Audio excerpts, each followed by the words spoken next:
As you already know from the first video, it's not really fun when you have unexpressed expectations towards your fellow human beings. Because if they meet your expectations, it's just a normal thing for you and no big deal. If they do not meet your expectations, you are disappointed or even angry.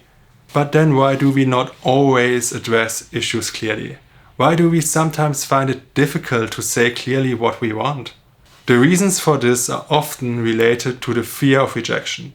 In order to change this, I will give you some background information on this today.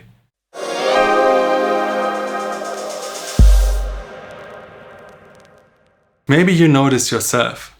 Can you think of a moment in your life when you didn't stand by your wishes because you didn't want to overwhelm or upset someone or hurt their feelings? One situation that comes to mind for me is related to the car accident in which I almost died. I can remember very well that just before the accident I thought that the driver was driving a little bit rough. But somehow I didn't want to be that uncool guy who says, "Hey, you're driving too fast for me.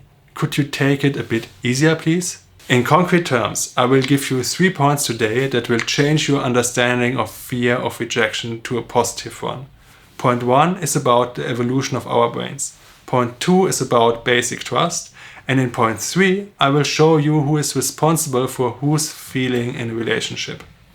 Point number 1. What does the evolutionary biological development of our brains have to do with this? Fear of rejection and exclusion is very old. In the past, it was even essential for our survival. In the Stone Age, for example, nobody survived alone for long. It was simply impossible to feed oneself alone and defend oneself against large animals like mammoths. Also, as babies, we are not able to survive alone for more than a few hours. Therefore, as such and as children, we do everything we can to avoid being rejected or even abandoned by our parents, because that would be our death. This means that the fear of rejection is an old program that made sense at certain periods and also at certain stages of life. So you don't have to blame yourself if you have had difficulties with it so far. But today, in the 21st century and as adults, this survival program is no longer up to date. For me personally, this background knowledge is very useful because it helps me to see the whole thing with a little bit more humor and to be okay with it if I feel a fear of rejection. Then I laugh about myself and through that I become a bit more relaxed again. Point 2. Fundamental trust. Once I am rejected, I remember that I can only meet the right people for myself and my path if I am 100% myself. I also remember the fact that we always meet the right people at exactly the right moment. The teacher will appear when the student is ready. And if someone rejects me, then they don't seem to belong to that group of people who are important for me and my life.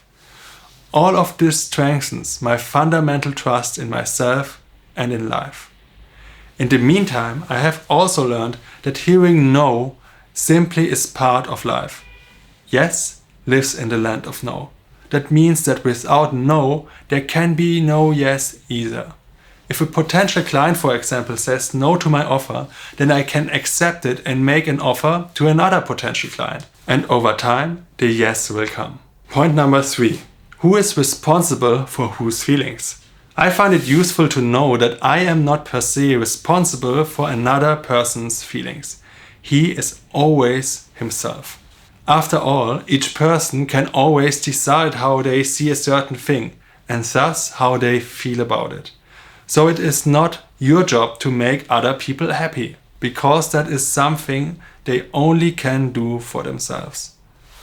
I think the world would be an even better place if everyone would first try to get a deeper understanding of their own thoughts and feelings. Then nobody would push the responsibility and with it the power towards other people. Everybody would keep some of their attention within themselves and read off from their feeling level whether it is a good idea to interact with other people, for example, when we feel calm and balanced. Or whether it would be wiser to withdraw for a moment and take care of ourselves first, for example, when we feel insecure or angry. This way no one would intentionally cause harm to others. I am aware that in many relationships around the world this is very differently.